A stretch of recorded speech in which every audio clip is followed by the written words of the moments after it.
Good afternoon, and thank you for joining Airbnb's earnings conference call for the fourth quarter of 2024. As a reminder, this conference call is being recorded and will be available for replay from the Investor Relations section of Airbnb's website following this call. I will now hand the call over to Angela Yang, Director of Investor Relations. Please go ahead. Good afternoon, and welcome to Airbnb's fourth quarter of 2024 earnings call. Thank you for joining us today. On the call today, we have Airbnb's co-founder and CEO, Brian Chesky, and our Chief Financial Officer, Ellie Mertz. Earlier today, we issued a shareholder letter with our financial results and commentary for our fourth quarter of 2024. These items were also posted on the Investor Relations section of Airbnb's website. During the call, we'll make brief opening remarks and then spend the remainder of time on Q&A. Before I turn it over to Brian, I would like to remind everyone that we will be making forward-looking statements on this call and involve a number of risks and uncertainties. Actual results may differ materially from those expressed or implied in the forward-looking statements due to a variety of factors. These factors are described under forward-looking statements in our shareholder letter and in our most recent filings with the Securities and Exchange Commission. We urge you to consider these factors and remind you that we undertake no obligation to update the information contained on this call to reflect subsequent events or circumstances. You should be aware that these statements should be considered estimates only and are not a guarantee of future performance. Also, during the call, we will discuss some non-GAAP financial measures. We provided reconciliations to the most directly comparable GAAP financial measures in the shareholder letter posted to our Investor Relations website. These non-GAAP measures are not intended to be a substitute for our GAAP results. With that, I'll pass the call to Brian. All right. Well, thank you very much. And hey, everyone, thanks for joining today. 2024, Airbnb outpaced the travel industry's growth. We ended the year with Q4 revenue, nights booked, and GBV all accelerating from Q3. Now, before we get into the results, I want to just quickly touch on some of the work that got us here. Over the past several years, we've been preparing for Airbnb's next chapter. And we wanted to make sure that guests and hosts love our core service before we introduce something new. So we listened to their feedback, and we rolled out more than 535 features and upgrades to improve the experience. These upgrades include major reliability efforts like guest favorites. Guest favorites make it easier for guests to find the best listings in Airbnb. We've also made it easier to host by launching the Co-host Network, which is a really simple way to find the best local host to manage your Airbnb. Now, in just 4 months, the Co-host Network has grown to almost 100,000 listings. At the same time, we've been driving growth in a number of product optimizations. We made it easier for guests to find the perfect stay with enhanced search functionality and better merchandising. And this includes things like suggested destinations, more detailed maps, and a new welcome guide for guests. We also introduced flexible payment options and local payment methods in nearly 24 countries, making it easier for people around the world to use Airbnb. And we're in the process of rolling out a completely redesigned checkout experience that makes it even simpler to book an Airbnb. Now, as a result, we've seen higher conversion rates, and we expect these improvements to continue delivering growth in 2025. By optimizing key parts of our product, like search, merchandising, and payments, we're seeing strong near-term results, and we're building a foundation to support the introduction of new offerings. Finally, we rebuilt our platform from the ground up with a new technology stack. This includes new listing management tools for hosts, and these tools make it easier for hosts to list and manage their homes while giving them the ability to eventually offer more services. We've also upgraded our messaging system into a single unified platform, making communication between guests and hosts smoother and more reliable. Now, with this new tech platform, we are able to innovate faster and expand beyond short-term rentals into becoming an extensible platform with a range of new offerings. And 2025 marks the start of Airbnb's next chapter. Now, today, our service is better than ever, and our platform is ready to support what's next. In 2025, we will continue building on this momentum. We're executing on a multi-year growth strategy to perfect our core service, accelerate growth in global markets, and launch and scale new offerings. Now, we've talked a lot on previous calls about how we're preparing to expand beyond our core business. and this is the year you'll see the beginning of a new Airbnb. So now I'm going to turn it over to Ellie to give you a financial update. Ellie? Thank you, Brian, and good afternoon. I'll start with a review of our financial results and then provide our current outlook for Q1 2025. As Brian mentioned, we ended last year on a strong note. Nights and experiences booked accelerated in Q4 to 12%, making it the highest year-over-year growth quarter of 2024. Revenue also grew 12% year-over-year to $2.5 billion in Q4. Net income was $461 million, and adjusted EBITDA was $765 million. For the full year, adjusted EBITDA totaled $4 billion, representing an adjusted EBITDA margin of 36%. Since 2020, we've delivered over 4,000 basis points of EBITDA margin expansion. Next, I'll turn to the balance sheet and cash flow. During Q4, we generated $458 million of free cash flow. And for the full year, we generated $4.5 billion, representing a free cash flow margin of 40%. At the end of the year, we had $10.6 billion of corporate cash and investments, as well as $5.9 billion of funds held on behalf of our guests.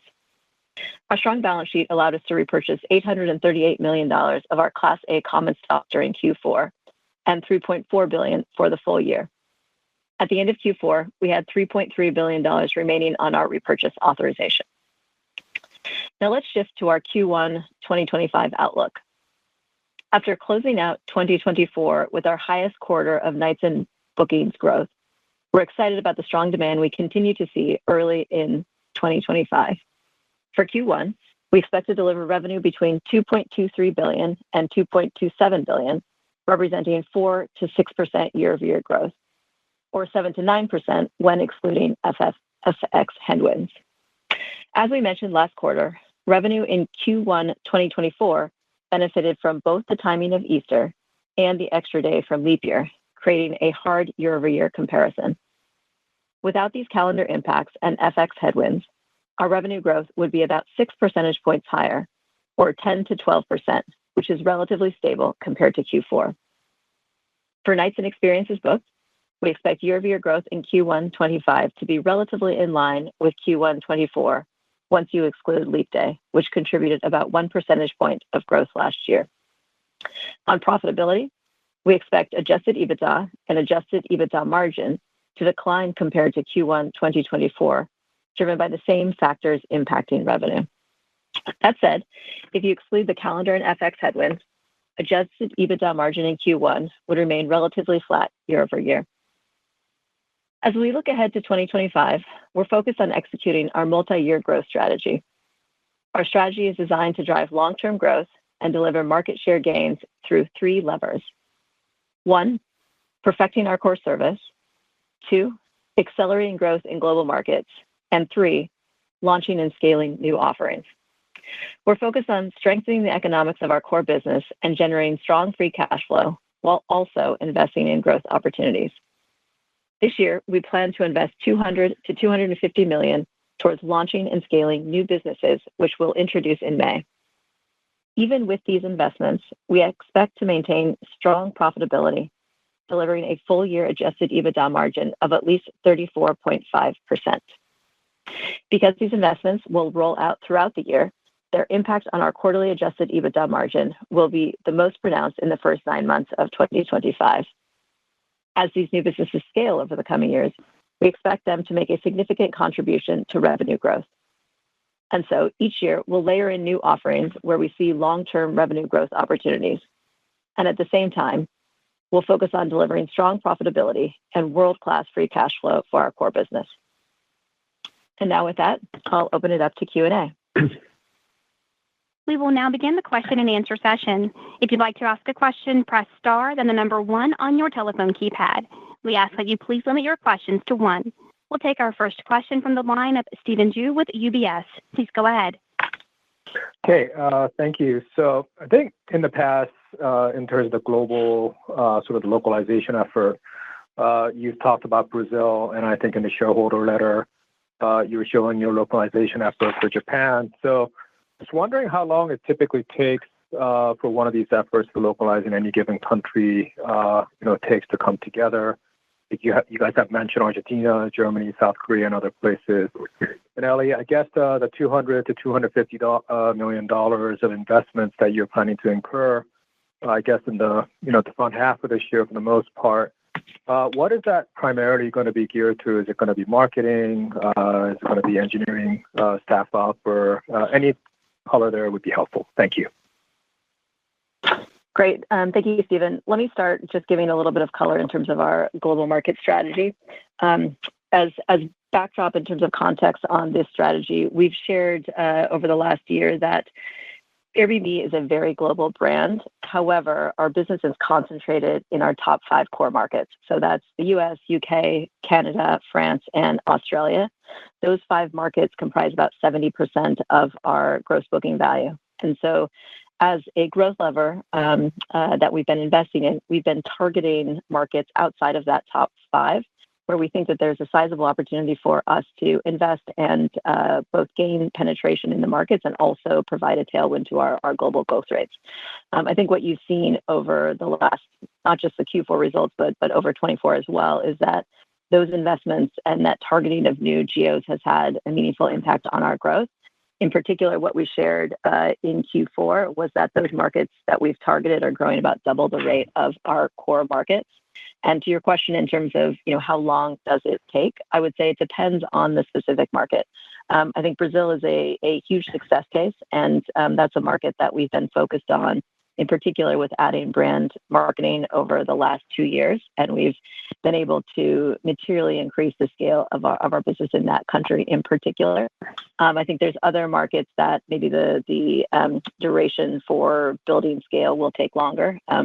Country that I would put in that category would be Japan, which is a market that we just commenced our brand marketing in Q4, and we're starting at a lower base of domestic awareness. So each of our targeted markets, we have to factor in where the market is, the level of awareness and consideration we have among local travelers, and the level of product optimizations we need to make sure that we are appropriately addressing the local audience. So your second question is around our investments in launching and scaling the new businesses. As the letter details, we're planning to spend approximately $200 to $250 million this year. And you should see the bulk of that investment hit both our marketing line and our product development line items. Give a little bit more color here. In terms of marketing, we will obviously be spending to build out the teams to drive the supply operations around those new offerings. We will also be investing behind awareness of the new products and demand generation. And then on the product side, we will be slightly increasing our pace of headcount growth across our product development organization, such that we can move more quickly across our roadmap and support these new businesses. Our next question comes from the line of Richard Clark with Bernstein. Please go ahead. Hi, thanks for taking my questions. I just want to ask about the launch we've seen of agentic AI out there. I think Airbnb avoided some of the volatility that some of your peers had, but are you leaning into those operators, or are you confident you can kind of control the AI flow through the Airbnb platform? Hey, Richard. Yeah, here's what I think about AI. I think it's still really early. It's probably similar to like the mid to late 90s for the internet. So I think it's going to have a profound impact on travel, but I don't think, it's yet fundamentally changed for any of the large travel platforms. And so, we want to be the leading company for, AI-enabled traveling and eventually living. And I'll just talk a little about how we're going to do that. So most companies, what they're actually doing is they're doing integrations of these other platforms on trip planning. But the trip planning, it's still early. I don't think it's quite ready for prime time. We're actually choosing a totally different approach, which is we're actually starting with customer service. So later this year, we're going to be rolling out, as part of our summer release, AI-powered customer support. As you imagine, we get millions of contacts every year. AI can do an incredible job of customer service, can speak every language 24/7. It can read a corpus of thousands of pages of documents. And so we're starting with customer support. And over the coming years, what we're going to do is we're going to take that AI-powered customer service agent and we're going to bring it into essentially Airbnb search to eventually graduate to be a travel and living concierge. I think it's a really exciting time in the space because you've seen like with DeepSeek and more competition with models is models are getting cheaper or nearly free. They're getting faster and they're getting more intelligent. And they're for all intents and purposes starting to get commoditized. What I think that means is a lot of value is going to accrue to the platforms. And ultimately, I think, the best platforms, the best applications are going to be the ones that like most accrue the value from AI. And I think we're going to be the ones to do that with traveling and living. Our next question comes from the line of Eric Sheridan with Goldman Sachs. Please go ahead. Thanks so much for taking the question. Maybe just one quick follow-up, Brian, and then if I could ask a follow-up. With respect to the AI, I appreciate your answer with respect to outward looking and how it might change the landscape. What do you think the potential is internally to apply AI for efficiencies inside the company and create an additional layer of potential margin efficiency and or free cash flow conversion in the years ahead? And then in terms of the way you guys framed the year with exiting at a higher margin trajectory post some of the investments you called out, will there be any change or thought about how your capital allocation process might evolve as you move through 2025? Thanks so much. All right. Hey, Eric. I'll answer the efficiency. I'll take the second part. So yeah, there's a couple like efficiencies that you could imagine. Airbnb, one is obviously customer service. I think that's like one of the biggest ones. I've kind of already covered that, but I think that's like a massive change for Airbnb. The other, I assume you refer to, is essentially engineering productivity. We are seeing some productivity gains. I've talked to a lot of other tech CEOs, and here's what I've heard talking to other like tech CEOs. Most of them haven't seen a material like change in engineering productivity. Most of the engineers are using AI tools. They're seeing some productivity. I don't think it's flowing to like a fundamental step change in productivity yet.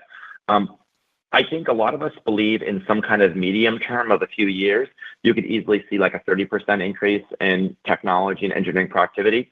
And then of course, beyond that, I mean, I think it could be like a order of magnitude more productivity but that's going to be like down the road. And I think that's going to be something that almost all companies benefit from. I think the kind of younger, more innovative startup like companies might benefit a little bit more because they'll have engineers that are more likely to adopt the tools. That's probably pretty important. But I think this is what I'm hearing from other people, and we're pretty much having the same experience. Eric, to answer your question with regard to the capital allocation strategy, I would say, no meaningful change in terms of strategy. What we've stated consistently over the last 2 years is that the capital allocation strategy includes, one, obviously investing in our core operations, second, evaluating M&A where there's relevant opportunities, and three, returning capital to shareholders. Obviously, given the strength of our balance sheet as well as our world-class free cash flow margins, we have the capital to do all three. You can see from our 25 guidance that we are leaning in through the P&L in terms of investing slightly more in terms of the core operations and in particular our new businesses. And then from a returning capital to shareholders, you should look at the volume of repurchase activity in 24 as a guide with regard to the magnitude in 25. I would expect us to, be slightly price sensitive and to dial up the quarterly repurchasing based on the underlying stock price. Our next question comes from the line of Justin Patterson at KeyBanc. Please go ahead. Great. Thank you very much. Brian, could you tease out how you're thinking about the pace of product innovation versus the past? It sounds like this new tech stack should be beneficial to product velocity. So I'm curious where you saw friction points on the prior tech stack and how you think this new tech stack really positions you to execute on those growth initiatives you outlined at the start. Thank you. Yeah. Hey, Justin. I mean, this tech stack this project probably started, frankly, 6 years ago, if I'm not mistaken. So this has been a very, very long thing. We've been doing it for quite a long time. I think the big milestone is that, most of the work is now complete, and you're going to see this year, almost every part of the application is going to be essentially rebuilt from the ground up. What you've seen is we've done 535 upgrades. The vast majority of those upgrades have actually been in the last 2 years. So every year we are increasing the throughput of features and upgrades. This summer release is going to be significantly larger than past ones, and I expect the ones after that will be larger. So it's going to just basically what it's going to lead to is the fewer engineers being able to basically ship features faster. And so there's a pretty huge gain here. So I think what you should expect is this year we're going to launch significantly more upgrades than last year, and every year it should increase. Our next question comes from the line of Brian Nowak with Morgan Stanley. Please go ahead. Great. Thanks for taking my questions. A good guide, guys. Just two questions. One, so Brian, as you're thinking about sort of the new products and new use cases to come from some of the growth opportunities launching in May, can you just talk us through some of the larger points of friction or opportunities high level that you see from a guest and a host perspective you're looking to address with some of these products? And then the second one, Ellie, on the full year margin guide, the at least 34%, can you just sort of walk us through how you're thinking about the contribution from the investments in the back half? How are you sort of gauging the origin markets versus the expansion markets sort of growth throughout the year, and as you kind of tumble through the comps for the margin guide?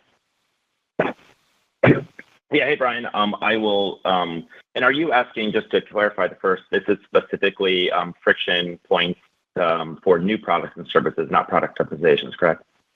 That's right. Yeah. So the 200 to 250 million. Yeah. The new businesses. Yeah, perfect. Yep. Yeah. So let me just kind of back up and just give you a little bit of our philosophy. So, we spent the last 4 or 5 years really trying to get to this moment where we can prepare for the next chapter of Airbnb.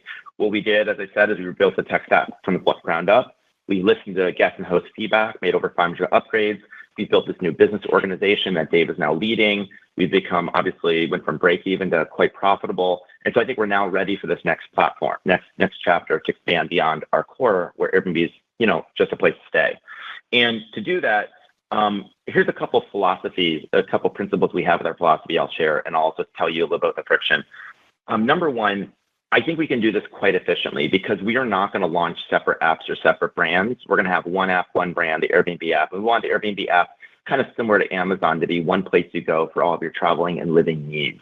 A place to stay is just really, frankly, a very small part of the overall equation. Every new business we launch, we'd like to be strong enough it could stand alone, but it makes the core business stronger. I think that each business could take 3 to 5 years to scale. A great business could get to $1 billion of revenue. Doesn't mean all of them will. And you should be able to expect one or a couple businesses to launch every single year for the next 5 years. We're going to start initially with things very closely adjacent to travel. So, when people book an Airbnb, there's a lot of experiences and services and other things that would make their stay more special. And it would even include things they wouldn't think to search for. And from there, we're just going to keep expanding, and we're going to expand out to more host services to enable them to become better hosts. And then eventually we'll move it further and further away from our core. I think maybe the analogy of Amazon is a really good one, which is to say they started with books. The nearest adjacency to books was DVDs and CDs back when people bought physical media. And then they went to maybe toys and other things. And eventually they ended up with fashion. And pretty soon they were doing things pretty far adjacent from, media and books. So we're going to probably follow that path. So we're going to really, really start adjacent to travel. And part of the reason why is a traveler booking a home, what else would they want to book? And the other great thing is we offer these other experiences and services that could potentially bring in new guests that then book more homes in Airbnb. And I think one of the ultimate goals is, Airbnb is used by I think 1.6 billion devices a year. So it's got a pretty big volume of users, but we're not a very frequently used app. People typically use us once or twice a year. And I would love for Airbnb one day for people to use us once or twice a week. And so that's kind of one of the goals over the long term. Great, Brian. Let me talk a little bit about margins over the course of the year. So to restate or just to reiterate the guidance that we provided for the full year, we're going to invest $250 million in terms of launching and scaling the new businesses. We anticipate that the negative impact to margin from those investments will be heavily weighted in Q1 through Q3. whereas the revenue obviously won't pick up until we've launched those new products at the end of Q2. And so we would assume that the benefit from that lift would really be concentrated in terms of our exit rate of Q4. But more broadly, I think that the takeaway from our guide is that even with that investment level, we're obviously maintaining extremely strong, healthy margins for our core business. And obviously the global floor on EBITDA gets you to that number. I think in terms of the general question of comps, I think the most notable comp, I would say noise, is what we described in the letter with regard to Q1. It's obviously in the letter, but just to restate it here, Q1 revenue will be heavily impacted by both the FX headwinds as well as the calendar changes vis-a-vis or relative to 2024. That will impact not just revenue, but also Q1 EBITDA. So we've called that out in the letter just to highlight that absent those pieces, Q1 EBITDA margins would actually be relatively flat. Our next question will come from the line of Ron Josey at Citi. Please go ahead. Great. Thanks for taking the question. Brian, I wanted to ask a little bit more on the here and now. You in the letter, you talked about recent product enhancements around search and better merchandising.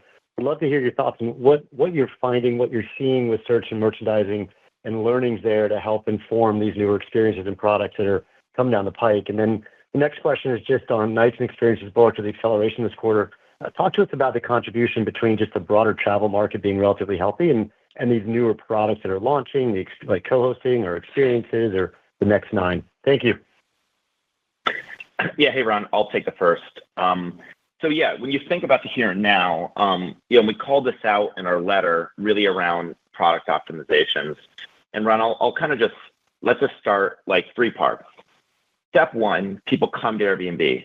We have a huge amount of traffic. We have nearly 5 billion visitors, 5 billion visitors a year. And so it's really important that like when people come to Airbnb, they are able to find the right Airbnb for them.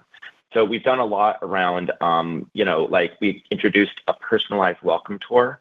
Again, people use Airbnb only a couple times a year, so it's really important to orient them. So we've got this welcome tour that's personalized to every person. Based on your past searches, we suggest destinations that we think you're going to be interested in. Based on past filters, we offer up those filters as essentially like quick filters to apply. We've also found that, this is probably obvious, but our mobile app converts significantly higher than our mobile website. And so we've been pushing to get more people to download our mobile app. And now in Q4, mobile bookings represented 60% of our overall bookings, up from, I think, 55% the year before. Our checkout page, this sounds like a simple thing, but the checkout page, like the page to pay, not to check out Airbnb, the page to pay, it was really, really long. And we found that if you make it shorter, simpler, that leads to a massive increase in conversion. Now, I'm just giving you a couple examples. There's really a long list of dozens and dozens of things. And again, 100 basis point increase on a GBV of $80 billion, you're going to be soon approaching like $100 million optimizations just one at a time for some of these really, really big efforts. So once you find an Airbnb, it's important that Airbnb is affordable.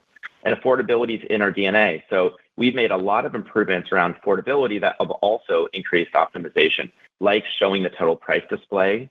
When guests toggle on total price display, that includes all fees, including cleaning fees. We see that people are booking higher value Airbnbs. We've also created a lot of tools for hosts, whether it's monthly and weekly, monthly discounts, price tips, search tips. All these things are essentially efforts to make Airbnb more affordable, and it's working because during 2024, hotel prices were up year over year, while comparable Airbnb listings were down year over year in price. So we're making progress. And the last thing is if you find the Airbnb is a good price, it's still really important that it's of high quality. For every person who books an Airbnb, about 9 people book a hotel. And so if we do around 500 million nights a year and we got the extra hotel guests to use Airbnb, we go from 500 million nights to 1 billion room nights. So that's a really, really big opportunity. And we think the number one way to do that is to improve the reliability and quality of our service, especially our hosts. So the way to do that is elevate the best and cut the bottom. So we introduced guest favorites in October 2023. It's now gotten 250 million nights booked. If you book a guest favorite, customer service rates are down, trip issues are down, guest net promoter is up, cancellations are down. So it's really great. We also, since April 2023, we introduced a new host quality system and removed 400,000 listings that don't meet don't meet our guest expectations. So Ron, those are essentially the three levers. We have usability, making it easier for people to find the listing by increasing conversion, affordability, getting prices to be better and more competitive, and then reliability and quality of the service. So again, we've made hundreds of updates over the past few years on these, but these are just a couple call outs. And Ron, to ask your question in terms of quantifying the Q4 demand, I would say, obviously we benefited from organic tailwinds across the industry. But in addition to that, all of the product optimizations that Brian shared, from our testing of those improvements, we estimate the exit rate, growth rate for our business was lifted by a couple hundred basis points due to those improvements. And we see it through improvements in our booking conversion. Our next question will come from the line of James Lee at Mizuho. Please go ahead. Great. Thanks for taking my questions. I'm sorry I joined the call a little bit late, so I apologize if my question has been repeated. Two questions here. One on experiences. Can you guys talk about maybe some of the frictions you're able to resolve in the upcoming launch? And any indication that you can give us on the confidence of successful launch this time? And secondly, I just want to double click on Brian's commentary on beyond the court. Are you thinking about maybe some sort of concierge service, meaning like grocery shopping, access to spa, to gym, maybe some kind of access to recreation? Is that what we should think about when we think about adjacency to travel? Thanks. Yeah, I can handle this. Hey, James. So frictions we want to resolve with experiences. Let's ask, what were some of the challenges the first time around? Well, the first time around, I don't think we integrated experiences really well into the product. So if you go to Airbnb.com or app right now, it's pretty hard to find them.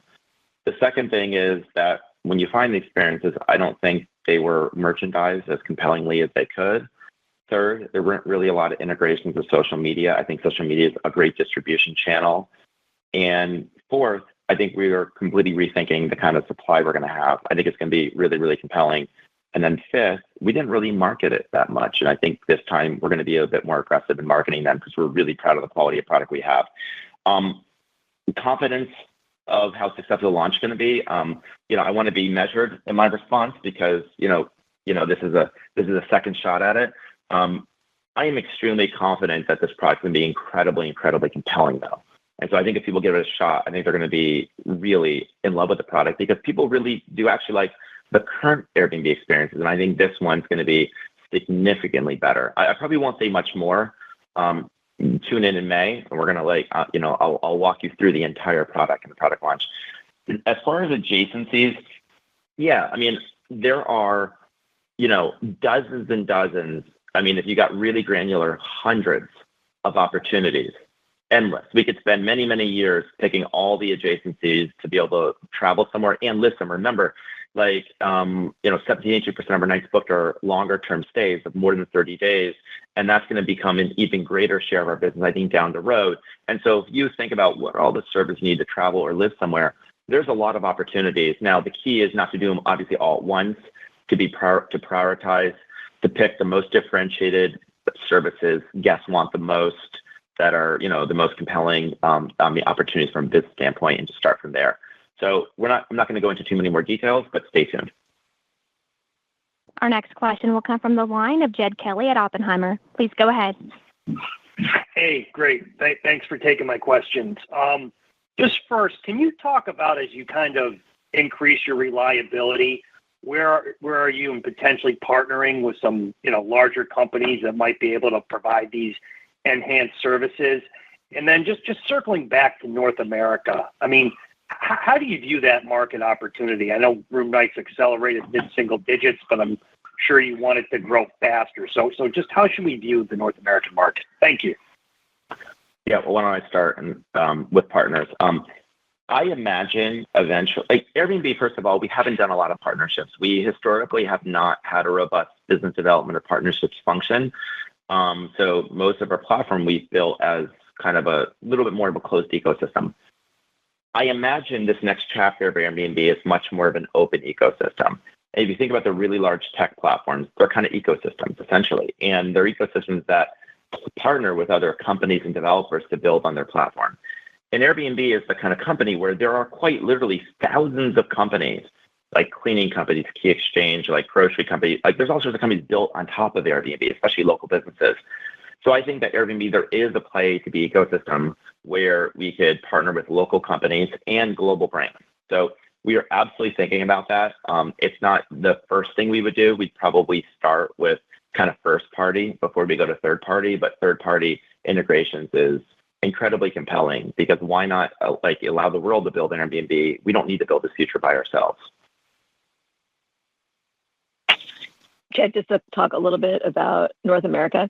So one, to just call it the trends that we saw in the back half of the year. North America, like all other regions, accelerated from Q3 to Q4. What I would say about the state of play in North America is we believe we can grow faster than we are growing today. And why is that? I would say one is that North America, despite the scale that we've been able to achieve in North America, is still a market dominated by hotels. Our business continues to be a fraction of the overall lodging industry, and there's plenty of room to grow. Short-term rental, in particular, our business relative to hotels as compared to what it looks like in other regions. I would say second, we've mentioned this in prior calls. We look across the states and identify that there's several demos that we just frankly don't do as well as we do in other demos. The ones that we've called out in particular would be the Latino population, the kind of crossover heartland states outside of the coast, and those are areas that we continue to work to drive penetration and increase consideration. Our next question will come from the line of Doug Anmuth with JP Morgan. Please go ahead. Thanks for taking the questions. Brian, can you just talk about in what markets or for what kind of listings you're seeing the co-host network work best and what's really driving them to earn twice as much as other listings? And then Ellie, I'm just curious where you might be finding the most traction in managing the cost structure to make room for some of these new investments coming up. Thanks. Hey, Doug. Co-host network, just to give people a little bit of background on the co-host network. We did a bunch of surveys and we talked to a lot of prospective hosts. And here's a stat that surprised us.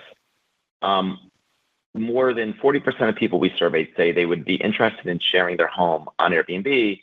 But the biggest obstacle to them doing that was that they felt like it was a lot of work.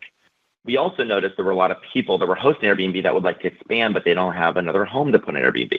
And so we thought, what if we created a marketplace to match people with extra time with people that have homes? And that is the co-host network. The reason why the co-host listings are so much more productive, they make about twice as much revenue listings managed by co-hosts than other listings, is because we only invited top hosts on Airbnb to become co-host. So the average rating for a co-host on Airbnb is significantly higher. The majority of listings managed by co-hosts, I believe, are guest 85% help manage a guest favorite. 75% of co-hosts are actually superhosts. We launched in 10 countries with 10,000 co-hosts.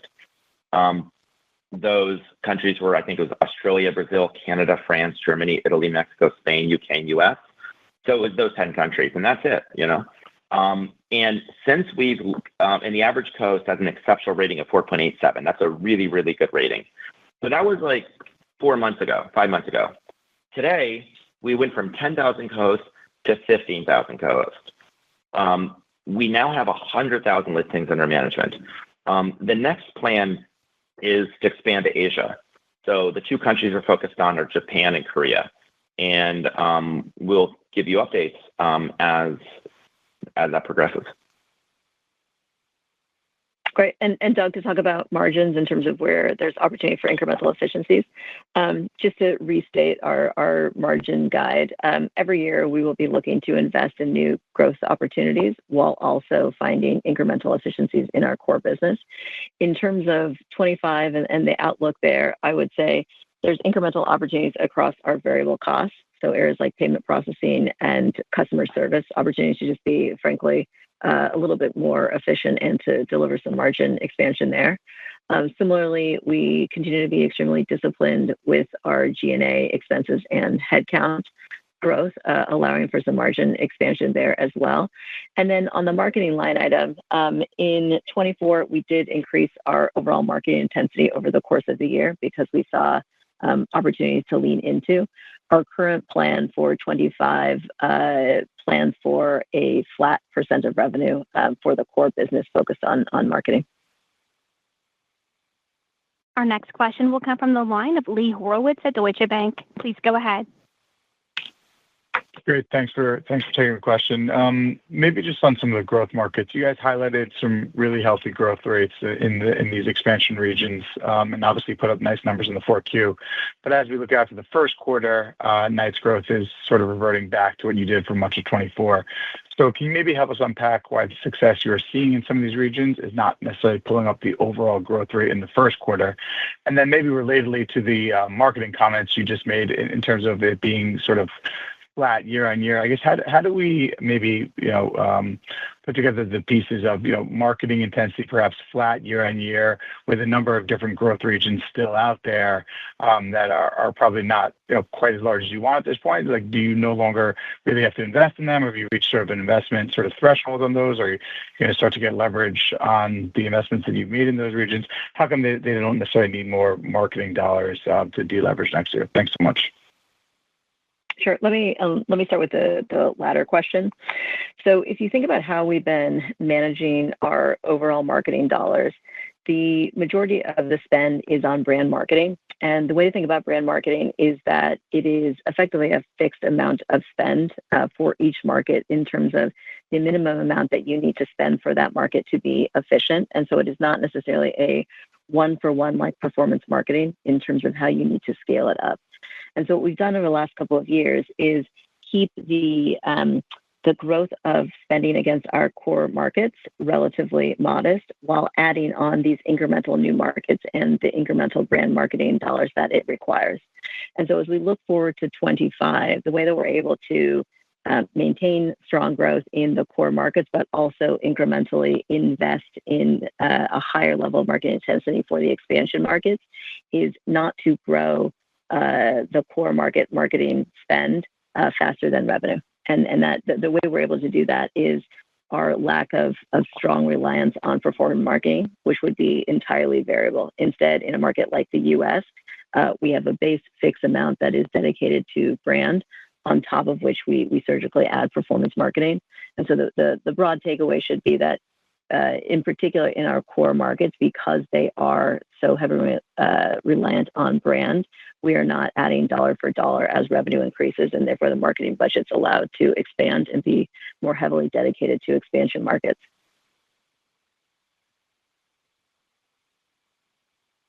Our next question will come from the line of Justin Post at BofA. Please go ahead. Great. Thanks. A couple questions. Looks like we already covered it. U.S. accelerated.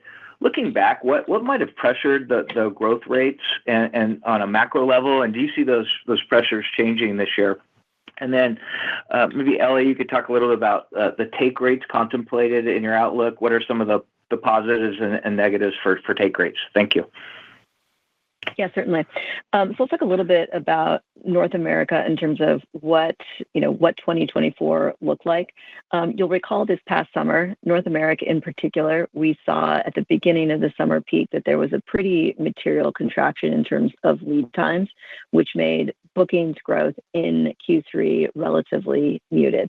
I think the question at the time was, is this a signal of weakening demand, or is this a signal of simply a little bit of a volatility in terms of consumer behavior when people book their next trip?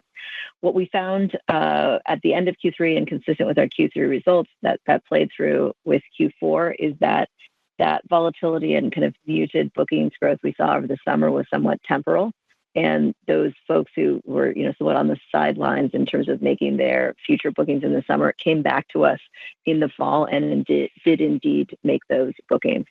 I think subsequent to that, we've certainly seen that past the initial uncertainty leading into the election, the consumer, and in particular the North American consumer, has been strong, and in particular has been strong in terms of contemplating future travel.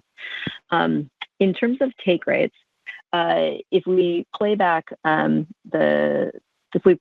last year, let's talk about the puts and takes for last year and how they impact the take rate for 2025. So as you'll recall, we introduced an FX service fee mid 2024. That service fee is approximately 100 basis points applied to 20% of our GBV. So on an annualized basis, you would assume that it would lift the implied take rate by about 20 basis points. It did that. However, in Q3, we had some offsets, and in Q4, we also had some offsets. So specifically, in Q3, we had elevated make goods, which come in as a contra revenue and offset the lift we received from the FX service fees. And then fast forward to the last quarter, the offset was a hard comp from some benefits we got to revenue in Q4 of 23 associated with breakage of gift cards.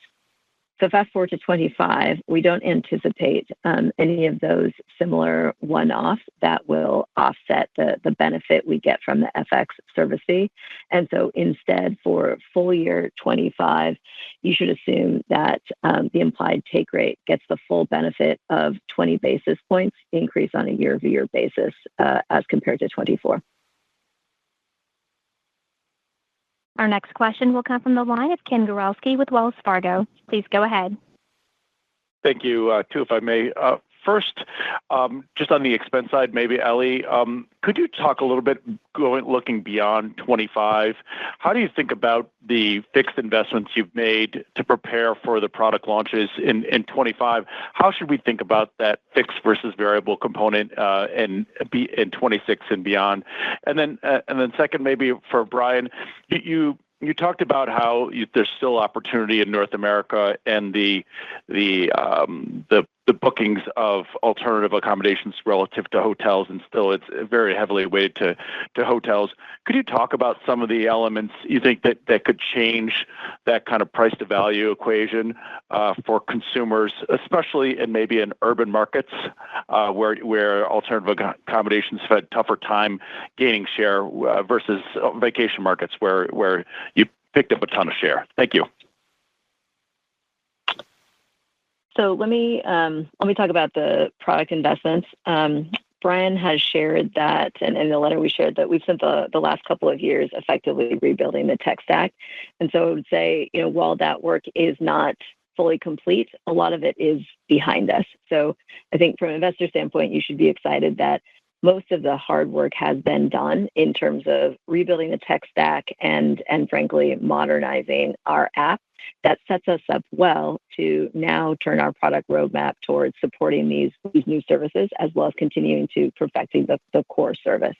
So what that means from an expense perspective is that on the go forward, we can increasingly dedicate our product resources to those consumer-facing growth additive features that, obviously the consumer benefits from. Hey, again, just on your question, a couple things. So with regards, let's focus on North American urban markets that are very heavily dominated by hotels. The vast majority of people going to a city in North America are staying in a hotel, which is good for us insofar that there's so much room to grow. So what's the value equation? It's really four things. Why do people book hotels? Well, the first reason they book a hotel is because it's pretty frictionless to book. That's why we've been working on all those product optimizations, especially usability, to make it easier to book an Airbnb. The second is they know what they're going to get. Whether you like the hotel or not, you kind of know what to expect. And so that's why we've been focused a lot on reliability. And we're going to do a lot more on reliability and quality. And third, hotels offer a suite of services on premise, but we think there's obviously endless services that could be offered on Airbnb. And then finally, I think affordability is a reason you'd book Airbnb. In fact, we have a campaign we've been running. Some trips are better in Airbnb, and it's been incredibly successful. It highlights the difference between Airbnb and hotels, and it basically says, we're not saying we're better in Airbnb hotels for every trip, but if you're traveling with other people, it's almost always better and almost always significantly more affordable on Airbnb. So just tend to zoom out. I don't know when this will happen, but I do believe there's probably a tipping point where a whole bunch of guests that don't consider Airbnb or use it only for maybe non-urban markets or for really large group family travel, but don't use it for business travel or urban markets, there's a tipping point where if we keep making the service more reliable, we add more services, we make it more affordable, even more frictionless, eventually there's a tipping point, and I think a lot of hotel travelers will come to Airbnb or use us for more of their share of wallet. So I think I can't possibly predict when this will happen, but what I can predict is how much faster our service can improve, and that's going to happen over the coming years pretty quickly. Our next question comes from the line of Kevin Kopelman with TD Cowen. Please go ahead. Thanks. Could you give us an update on how you're thinking about advertising services in your priority list as you're rolling out new businesses? Thanks. Yeah, hey, Kevin. I think it's like almost every marketplace that's successful has done this. We've looked at this. We definitely think this is easily a $1 billion revenue opportunity. It's not a matter of if, it's a matter of when.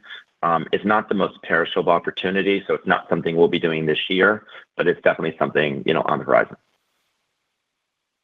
Our next question comes from the line of Naved Khan at B. Riley Securities. Please go ahead. Okay, thanks. Maybe just on the, the urban demand, Brian, and you talked about how a lot of people just book hotels.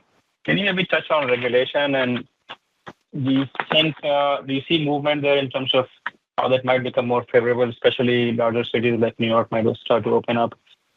Give us some thoughts there. And then if I have to think about regulation, maybe at a bigger scale. So I think Europe has been pretty heavy on regulation, especially on the larger platforms. Anything in terms of either becoming a deemed gatekeeper or not? Just any thoughts that would be helpful. Thank you.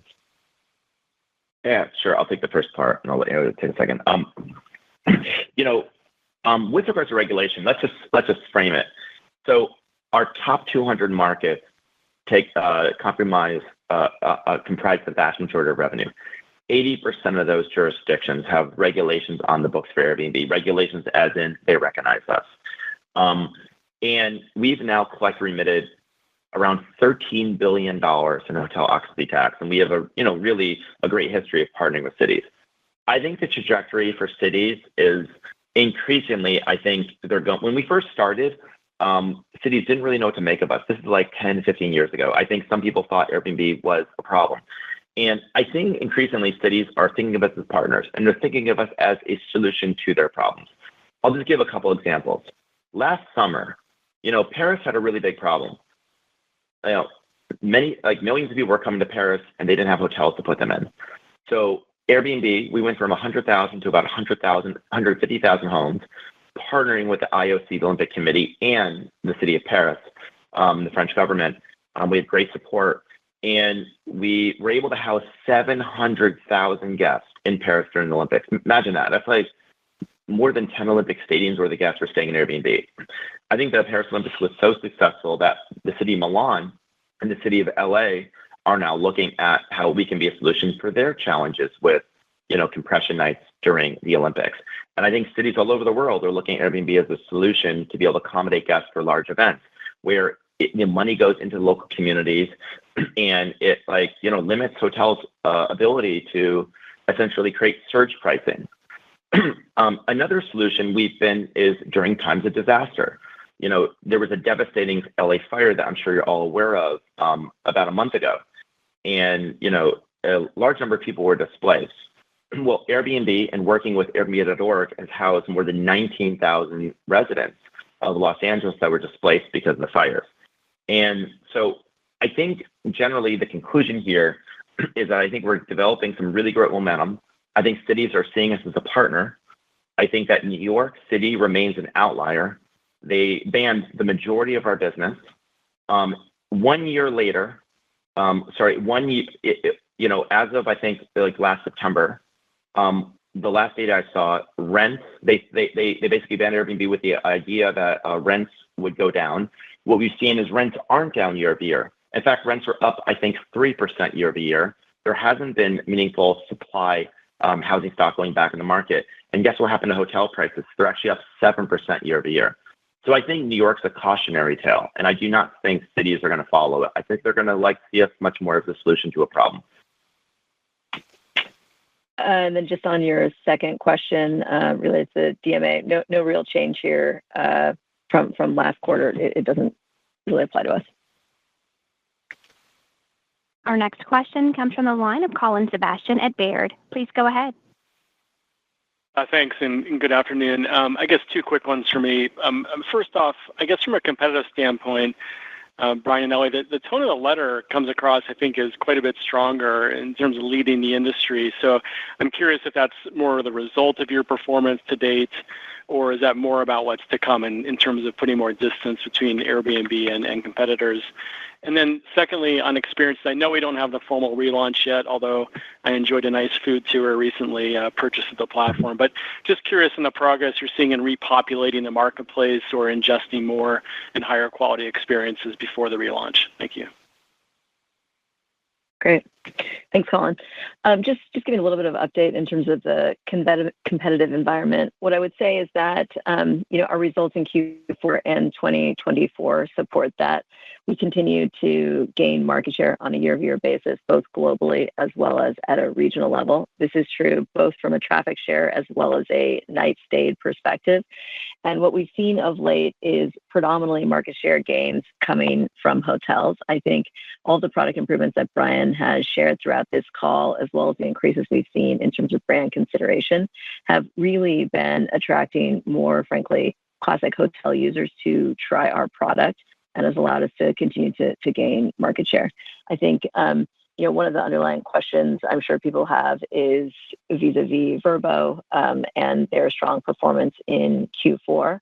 What I would say there is that Vrbo obviously had a very soft comp in terms of their business contracting in the U.S. or globally in Q4 of 23. And in the last quarter, what we see is that the markets that we tend to compete against them in particular, non-urban U.S. markets, it was actually one of our fastest growing segments in the U.S. So even in that comparison point, we feel like we're doing quite well. The other point I would make on the competitive front is that we continue to see that on the supply side, we're number one, leading in terms of total supply growth. And number two, in terms of the new listings coming online, the majority come to Airbnb and the majority are exclusive. So further extending our differentiation with regard to both the breadth, but also the differentiation of the supply that is key to the brand and key to the guest value proposition for Airbnb. Our next question will come from the line of John Colantuoni with Jefferies. Please go ahead. Thanks so much for my questions. First one on conversion. When you look at how travelers interact with your booking experience and begin to think about how best to layer in new services over time, talk about how you're planning to evolve search and discovery to help balance steering users to your new services while simultaneously maintaining conversion on accommodations. And second, I'd be curious to get your perspective on the opportunity to use new services to create some flywheel effects by which maybe you're acquiring new customers through new products or driving more multi-product bookings to help increase customer lifetime value. Thanks. Yeah, so let's talk a little bit. You asked about the conversion funnel and how we think about adding in new products. And I think the question is really, how do you launch and merchandise new products while not creating some risk to your core offering? And I think this goes to one of our key learnings in terms of the experiences product that we've had historically versus what we want to put into market in coming months. And one of the insights there is that the kind of classic generalized traveler does not come to our site or any other site to book their entire trip. Instead, they tend to book their airline, they tend to book their accommodations. Once they get through that, they're very relieved that that is behind them, and they kind of sit on the sidelines for weeks or months in advance of the trip until they start thinking about, what do I need to book to fill out my itinerary? And so when we think about how to launch these new offerings, we want to be very mindful of the guest journey and to be very thoughtful with regard to both personalization and timing around what type of product are we merchandising to the customer at what point, so that we can obviously have the best conversion impact by merchandising the right thing. In terms of the flywheel, I think as we have been considering what both near-term and long-term future offerings will be, we're very focused on adding things to the platform that not only will be solid businesses in and of themselves, but also make the core offering better. So that's part of our criteria in terms of selecting new offerings. It's what, if added to the platform, would actually likely cause people to, one, book more frequently in terms of accommodations, but also come back to the app or the service on a more frequent basis than they do today, because we have a variety of offerings that may work not just on their trip, but also when they are in their home markets. And that will conclude our Q&A session. I'll turn the call back over to Brian for any closing remarks. All right. Well, thanks everyone for joining us today. Just to recap, we ended 2024 with nice growth, accelerating and incredible momentum heading into 2025.